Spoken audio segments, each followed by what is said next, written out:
Татар эстрадасының моңлы тавышларын тәрбияләүче Илсур Сафин 25 еллык иҗат юбилеен бәйрәм итә. Укытучы гына түгел, ширек гасыр дәвамында ул татар сәхнәсенең алтын баритоны исемендә йөртә. Консерваториягә кергәндә нәкъ Ринат Ибраһимов тавышы белән җырлап җибәргән егеткә ул вакытта зур өмет баглыйлар. Иҗат юбилей уңаеннан җырчының иҗат юлын Лилия Галимова өйрәнде.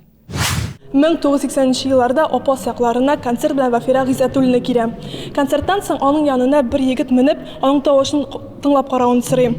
Вафира апа тыңлый һәм тавыштан таң кала. Бүген ул тавыш Татарстанның алтын баритоны Илсур Сафин. 25 еллык иҗат. Бер карасаң бик аз, икенче караганда әле тагын эшлисе кебек. Илсур Сафинның планнары тагын ярты гасырга җитәрлек. Гәрчә иҗат букчасы мул тупланса да, 25 ел эчендә ул 35 концерт биргән. Менә шуны санап яттым, бер көндә 35 концерт бирелгән. Ул 35 концерты да аның һәр вакытта ике телдә булды.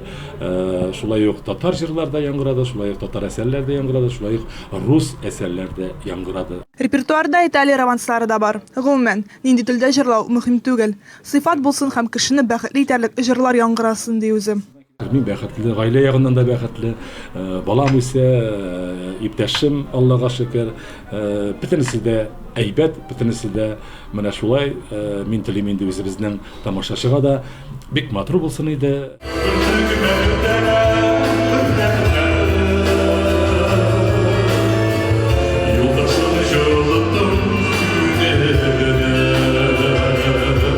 Ватанпәрвәрлек үзеннән соң тәрбияле, горурлана алырлык буын калдыру. Илсур Сафин иҗатында бу максатларны куя. Ветераннар өчен концертлар оештыру дисеңме, студентлар укытумы, үз тәҗрибәсендә, үз ялгышларында үрнәк бирүчеләрнең берсе ул. Мин теге әйтмим, иҗатның 25 елы да әйбәт узды дип. Ул булгандыр инде, авыр вакытларда булгандыр. Ул егылган вакытларда булгандыр. Мин бер дә курыкмыйм ул сүзләрдән.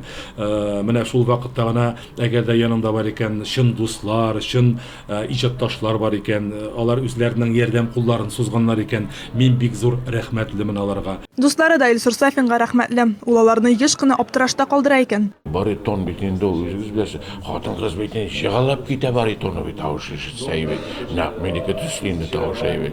Шәп, шундый менә егет, анысы ул педагог бик яхшы. Мин үзем шакката менә шундый кешеләргә, чөнки ул җанын тәнен биреп менә университетта укучылар, җырчылар тәрбиялый. Ул бит бик зур эш.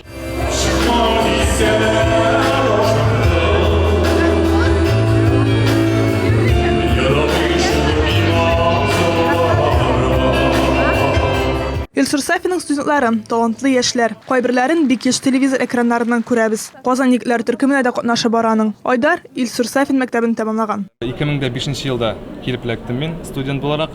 Инде Илсур абый безнең вокал дәресеннән укытканын белгәч, бик сөендек, бик шатландык, чөнки аның кебек дәрәҗәле, аның хәтлек профессионал кеше белем биргәндә, ул чыннан да рух өсте укучыга инде алга караш үзгәрә дигәндәй. Бу концертына килүчеләр арасында укучылары гына түгел, хезмәттәшләре дә, авылдашлары, туганнары да бар иде. Хәтта ул тәмамлаган мәктәп директоры да ерак араны якын итеп апастан килгән.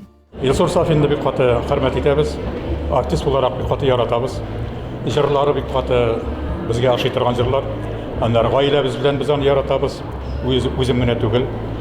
Җырлары бик каты оригинал җырлар аның. Кеше җырламый торган, үзе генә җырлый торган җырлар башкара ул.